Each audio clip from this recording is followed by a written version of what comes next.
Nielsen.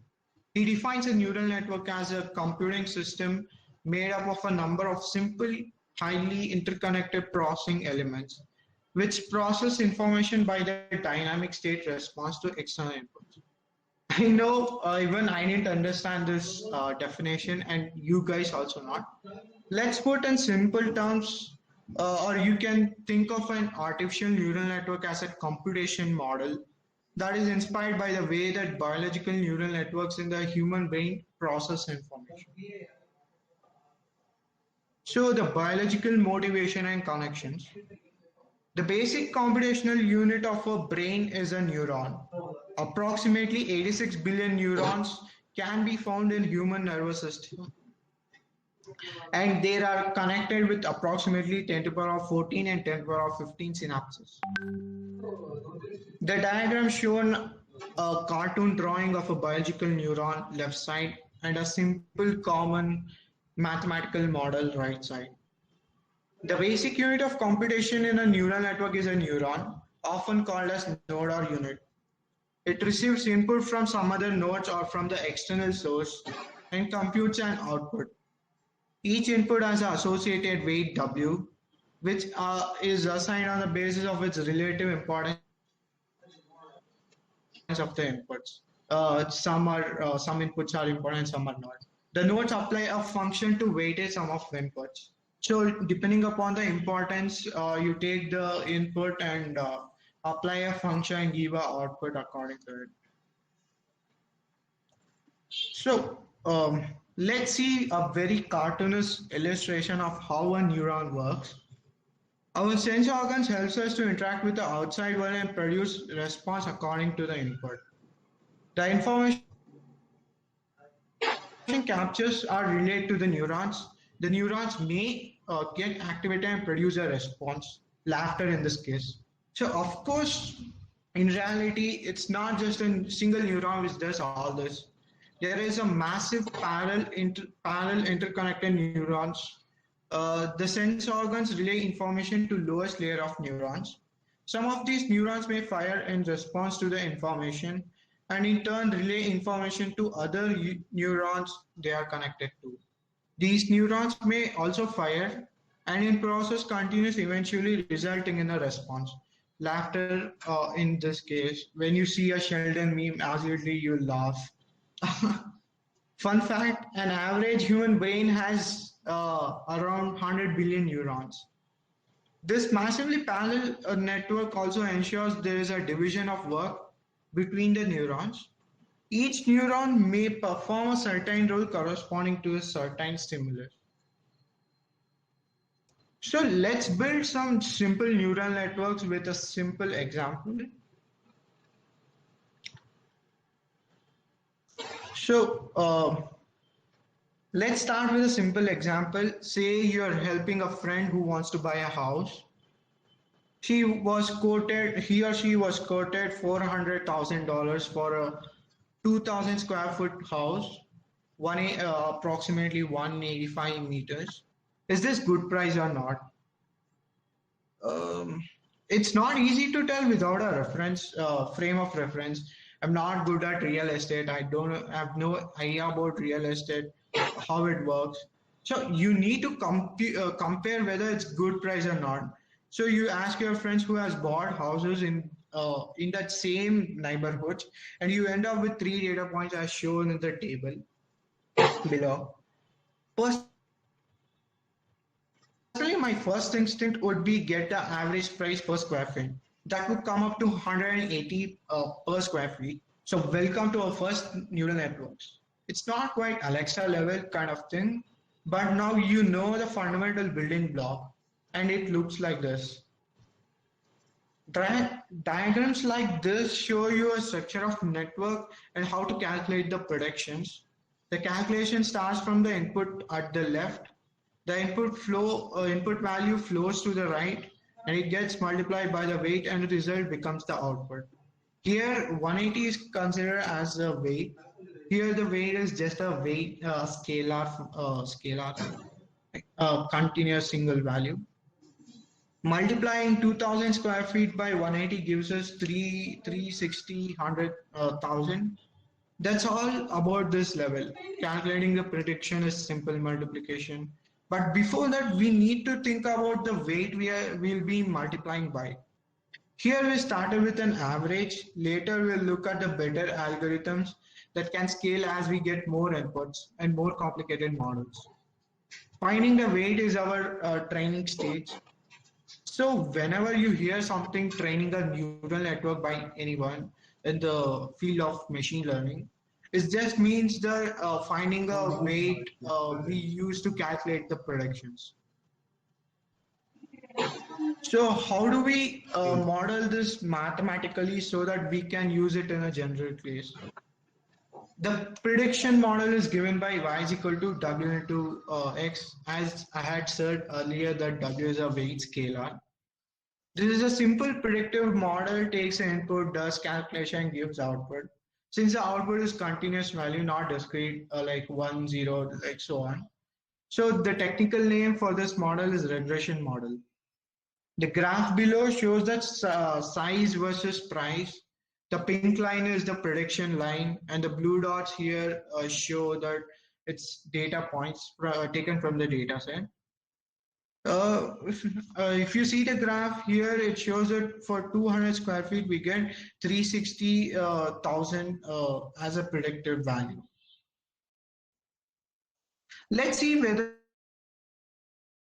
the predictions are right or wrong. We are not sure whether it's right or wrong. Let's see. Here is a table. We can see the actual price value, the predicted price value, and the difference between them.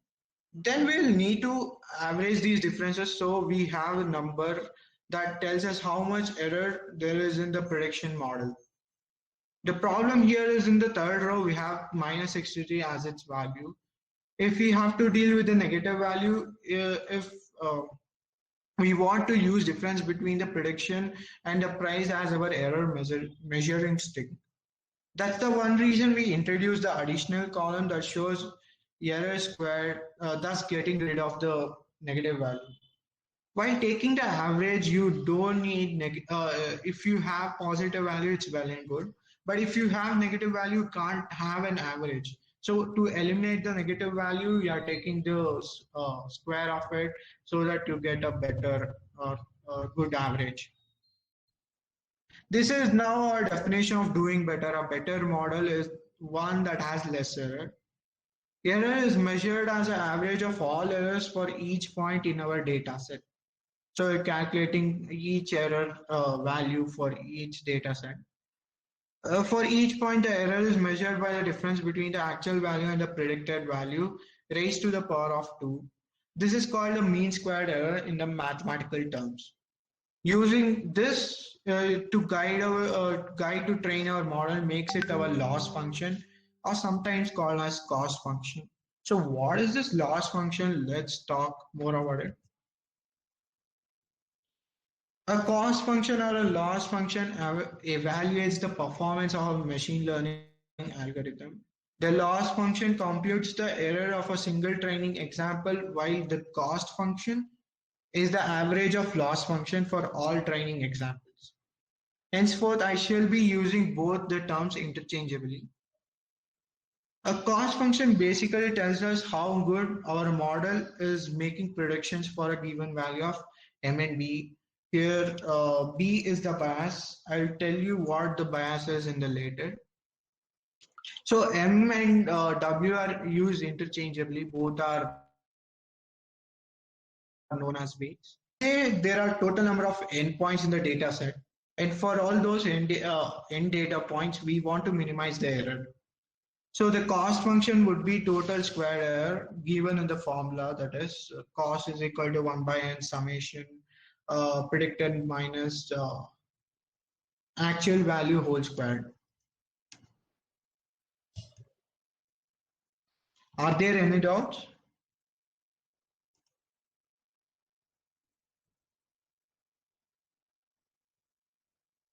You can on the mic and speak up, anyone. If there are not, I'll move on.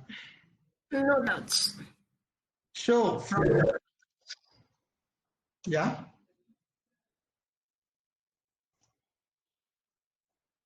So from the prediction shown, we can improve much on the model by varying the weights anymore. But if we add the bias, we can find the value and improve the model. Bias is just a threshold to the neural network. Threshold means just a gate pass. It's the minimum value that y can obtain if x equals 0. So if x equals 0, then y is equal to b from the formula. The bias makes our neural network as shown in the figure, right side, the neural network representation. We can generalize it by saying that a neural network with one input and one output. Spoiler alert, there are no hidden layers, but there will be hidden layers in further neural networks. Looks like the figure shown. In this graph, W and B are values we find during the training process. X is the input we plug into a formula, and Y is the predicted value. So calculating the prediction now using the formula Y is equal to W into X plus B. So our current model calculates the prediction by plugging in the area of our house X, and this formula Y is equal to 0.1 into X and plus 150. You may have doubt that why this 1 point, how did you get 0.1 and 150?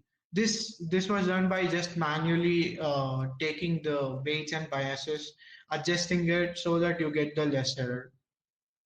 So this adjusting manually is cumbersome when you go to complex models. So there is a new method, automatic method, which is known as gradient descent. So goal of any machine learning algorithm is to minimize the cost function. Any machine learning or deep learning is to minimize cost function. This is because a lower error between the actual and the predicted value signifies that the algorithm has done a good job in learning. Means it predicts a good value near to the data set. Since we want the lowest error value, we want those M and B or W, as in the case, values which gives the smallest possible error. So how do we actually minimize any function? Maybe in maths, you may have heard of Lagrange multipliers or so on to minimize any function. If you look carefully, our cost function is in the form of y is equal to x square. So in Cartesian coordinate system, this equation represents parabola and can be graphically represented as shown in the figure right side. So to minimize the function above, we need to find the value of x that produce the lowest value of y, which is the red dot. The red dot here is 0, 0. It's quite easy to locate the minima here since it is in the 2D graph, but this may not always be the case, especially in the case of higher dimensions. For those cases, we need to devise an algorithm to locate the minima, and the algorithm is known as gradient descent. So putting in the terms, gradient descent is one of the most popular algorithms to perform optimization. You need to optimize the function, and by far the most common way to optimize neural networks. Even neural networks are just an abstract representation of functions. So you take an input and just giving an output y, just as a normal function does. But this is very complex. It is this gradient descent is iterative optimization algorithm used to find the minimum value of the function. So before going on, we need an intuition to know why we need gradient descent, or is it helpful to minimize our cost function. So begin with this, we need an intuition. Consider that you are walking along the graph below and you are currently at the green dot, which is shown in this figure. Here it is. So your aim is to reach the minimum, that is the red dot, but from your position you are unable to view it. If you think properly, there may be possible actions, two possible actions, that is you might go upwards or downwards. If you decide on which way to go, you might take a bigger step or a little step to reach your destination. Essentially, there are two things you should know to reach minima. That is which way to go and how big a step to take. Gradient descent algorithm helps us to make these decisions efficiently and effectively with use of derivatives. A derivative is a term comes from calculus and is calculated as a slope of a graph at a particular point. A slope is described by drawing a tangent line to the graph at a point.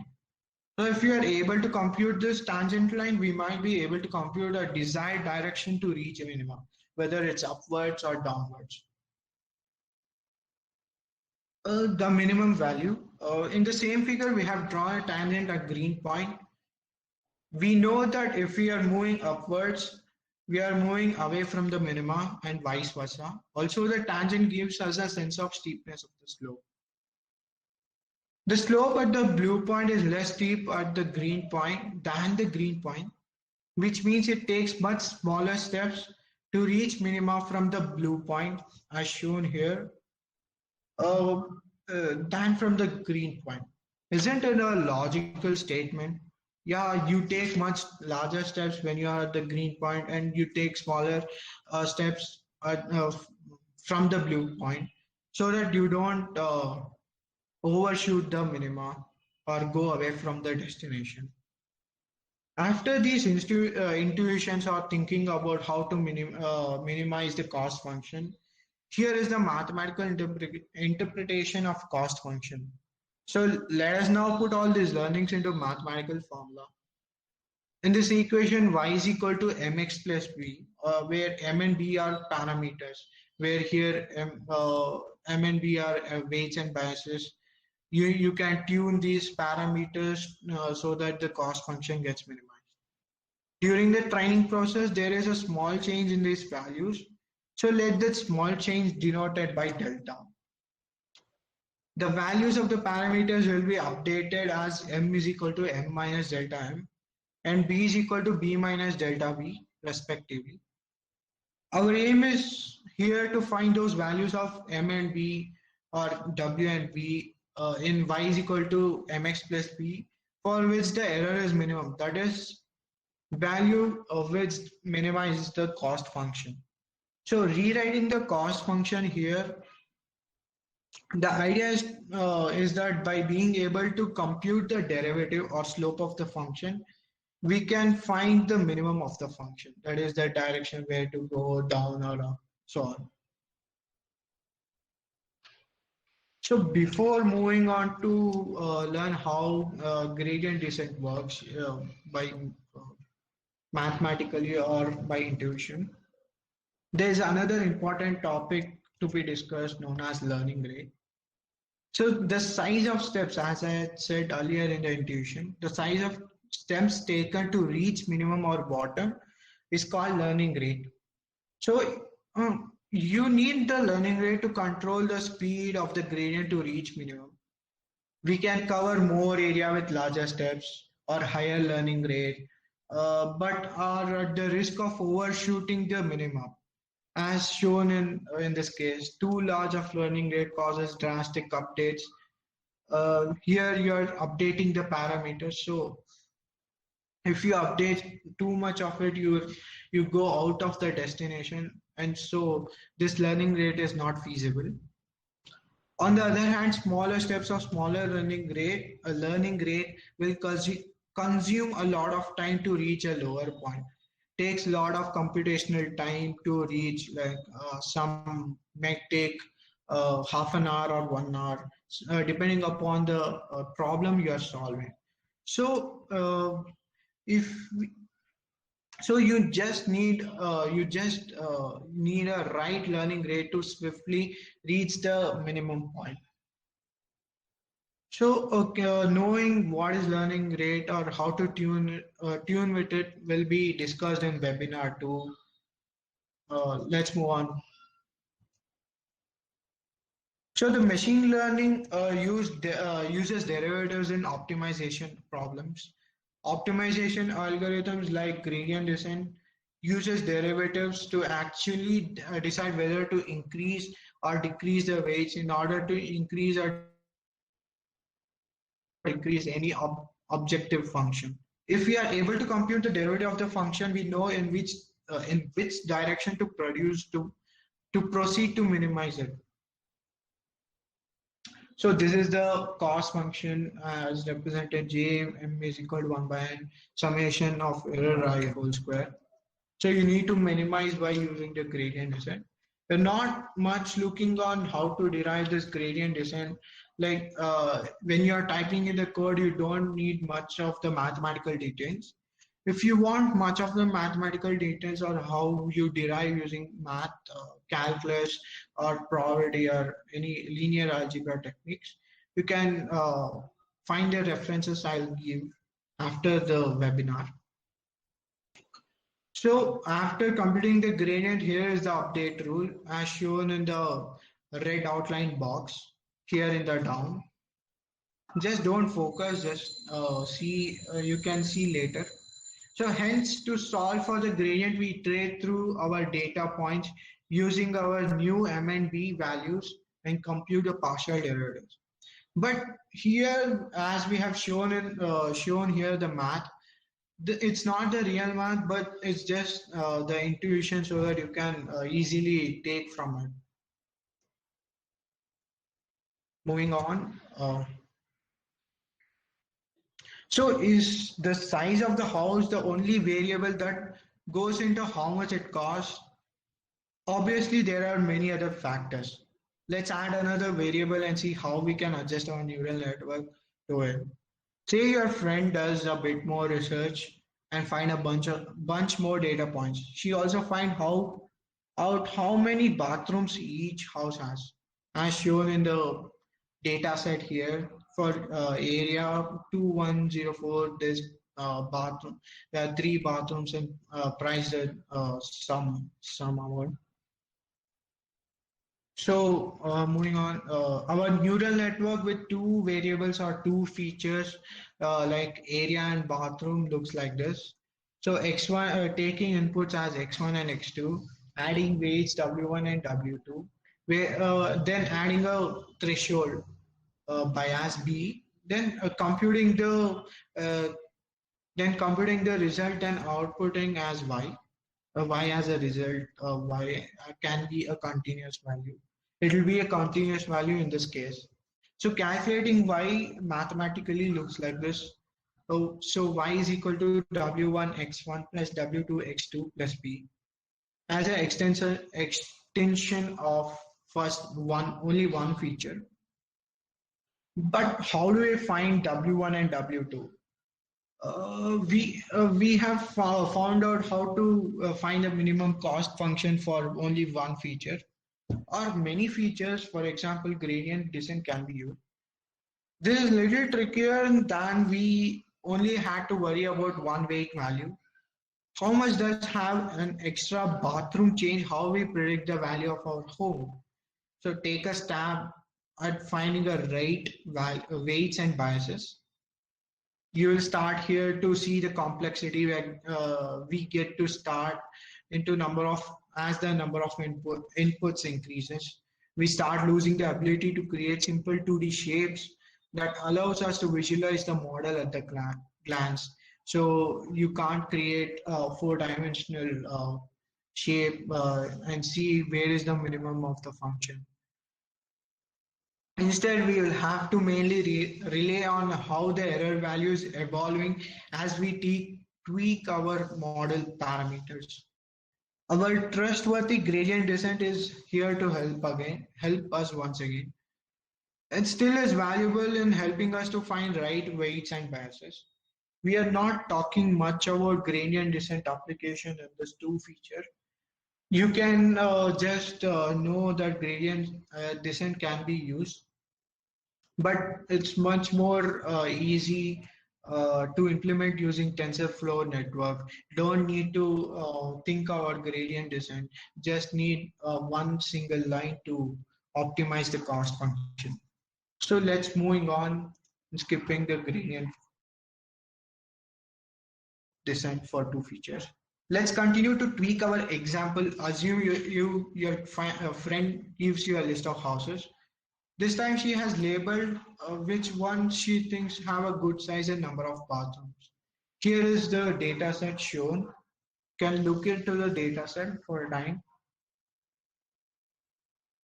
So the neural networks we have been toying around with until now are all doing regression. They're calculating the output as a continuous value. In practice, however, neural networks are more often used in classification type problems. In these problems, the neural network's output has to be form of set of discrete values like classes like good or bad. How this works out in practice is that we will have a model that will say that it's 75% sure that the house is good rather than just spitting out good or bad. Here we are using some a trick of probability so that we are sure that some 75% is good with the given data set and not just saying that it's good or it's bad. So how to predict the probability? We have some trick. So one way we can transform the network we have seen into a classification network is to have it output two values, one for each class. Our classes now being good or bad. We then pass these values to an operation called softmax. The output of the softmax is a probability of each class. For example, say the layer of the network output 2 for good and 4 for bad. If we feed 2, 4 array to softmax, it will return 0.11 and 0.88 as our output. Here 0.11 and 0.88 are the probabilities of each classes. Which translates the values to say that the network is 88% sure that the inputted value is bad and our friend would not like that house. Softmax takes the array and output an array of the same length. Notice that its outputs are all positive and sums up to 1, which is useful when we are outputting a probability value. Also notice that even 4 is double of 2. Its probability is not only double but 8 times of the 2. This is useful probability and thus improving our training process. Here are the examples shown on the left side. If you take an array of size 1 and has value 1, you get the output of 1. This is the total probability showing that it has 1. Total probability of 1. So when you have an array of 1 comma 1 and input it to softmax, it has 0.5 and 0.5 as an output. The half or equal probabilities to each classes. When you input 0 comma 1 to softmax, then it outputs 0.26 and 0.75 as a probability. That 0.75 is bad and 2.6 as good, and so forth. So as you can see in the last two rows, that softmax extend to any number of inputs. So now if your friend adds a third label, say good, says good, but I will have an Airbnb one room. Softmax scales to accommodate that change. Like for example, you are adding the third input to the softmax, then the output also will be the three inputs. Here is the classification neural network that we have been talking about and is modeled with two inputs and two outputs. Here is the way it is considered as matrix because there is an added weight to each connection between input and output layer. Before that, we are talking that weight is a scalar. Here we are talking about weight as a matrix. So there will be weight for each connection between input and output layer. You can look at the neural network for some time and get to know about it. So moving on. Um, As we have, yeah, I think one person has a doubt. yeah. What is it? He's asking if we can have any number inputs for softmax. It's there in the Yeah, chat. yeah. Any number of inputs for softmax. If you want, there's a mathematical description, like converting an input array to priorities. You can accommodate of any length, so that you have equal distribution priorities, and all the priorities outputted is summed equal to 1.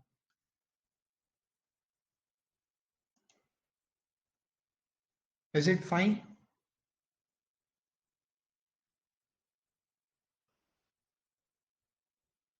So I think it's fine.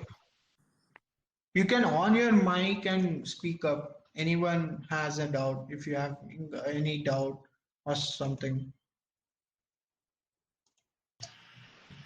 Okay, So Karthik, yeah, you can proceed. yeah. Moving on.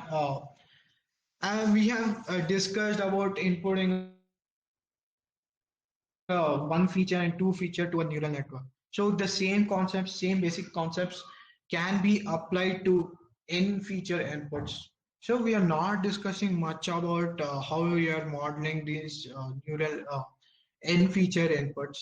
We are just moving on to the architecture, how it is built, or what are the terminologies used in this network. The N-feature network can also be used, also be called as feed-forward neural networks, as these neural networks has not cycles. When you speak about mathematical graph, the mathematical graph can have cycles, like one input is connected to another with a cycle. So let's move on to architecture. The input layer, in this input layer or input node, there is no computation is done within this layer. They just pass the information to next layer. Hidden layer most of the time. A block of the node is also called as a layer. So the next is hidden nodes or hidden layer. In the hidden layer is where intermediate processing or computation is done. They perform computation and transfer the information from input layer to next subsequent layer or output layer.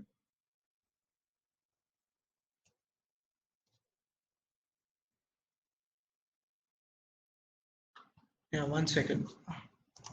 So next terminology is the output nodes or output layer.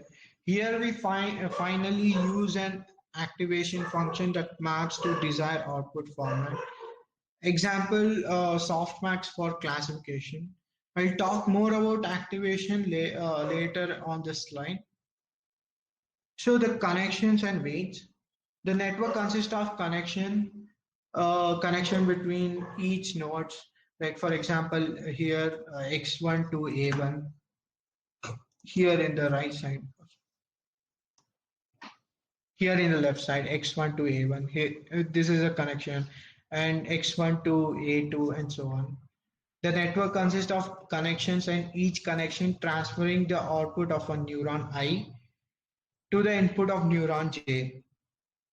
Simply saying that all the nodes are connected so that the information is passed to the next layers. Here for each connection, there is a corresponding weight, as I had explained earlier. So the next thing is activation function. The activation function of a node defines the output of the node given an input or a set of inputs.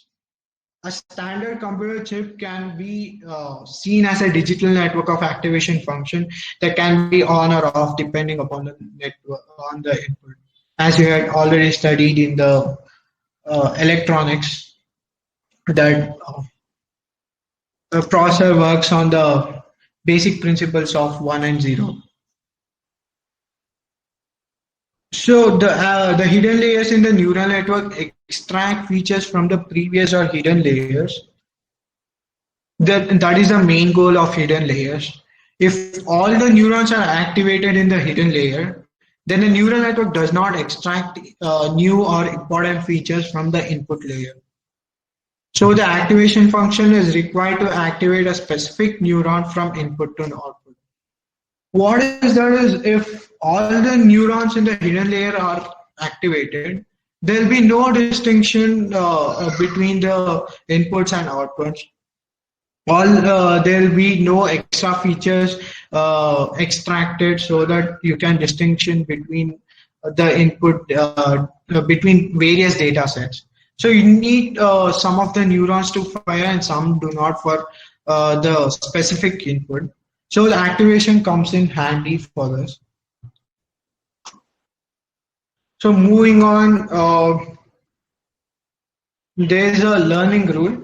The learning rule is a rule or an algorithm which modifies the parameters of the neural network in order for a given input to the network to produce a favorable output. So in learning rule, you are just tuning the parameters in the network, that is weights and biases of each node or unit. Learning and feed-forward neural network is back propagation. The algorithm is known as back propagation, and back propagation is similar to gradient descent, but applied to loss function with respect to different weights in the network. The weights in the network between each layer is represented by weight matrix. For more mathematical details, or if you need much more intuition or mathematical background, I'll give a reference. You can see to it, like how deeply these things are connected, how these things works mathematically. So there is another neural network mostly used in deep learning is known as convolution neural networks, also known as CNNs. In this neural network, the unit connectivity pattern is just inspired by the organization of our visual cortex. Unit responds to stimuli in certain regions of space known as receptive field. It's just acting like an eye to the computer, or reading or extracting features from the captured image. There is a wide application in image and video recognition, recommendation systems, and natural language processing. CNNs requires a large data to train on as compared to feed-forward neural networks. So I'm not going in depth to the convolution neural network. There are more to it. There are more intuitions, more learning to it. So there is another neural network described or mostly used in deep learning, which is recurrent neural networks. It is mainly used in weather forecasting, stock market prediction, and so on. And basically, recurrent neural networks is used in your automatic suggestion, text suggestion. When you are messaging, you'll get some automatic suggestion in the Google keyboard. That uses recurrent neural networks. I'm not going much into details about it. So let's conclude by showing the difference between artificial neural networks and brain. So the artificial neural network does not work like a brain. As you had seen, it's so simple, but the brain is so complex. The ANN are simple crude comparison. The connection between the biological neural network are much more complex than those implemented by artificial neural network architectures. Remember, our brain is much more complex and there is more we need to learn from it. There are many things we don't know about our brain, and this also makes hard to know how we should model an artificial brain to reason at human level. Whether we train a neural network, we want our model to learn an optimal weights W that predicts the desired outcome Y, gives the input signals or information X, given the input information X. So concluding this lecture or webinar is inspired by this these resources. You can refer to it. I'll give in the Discord channel.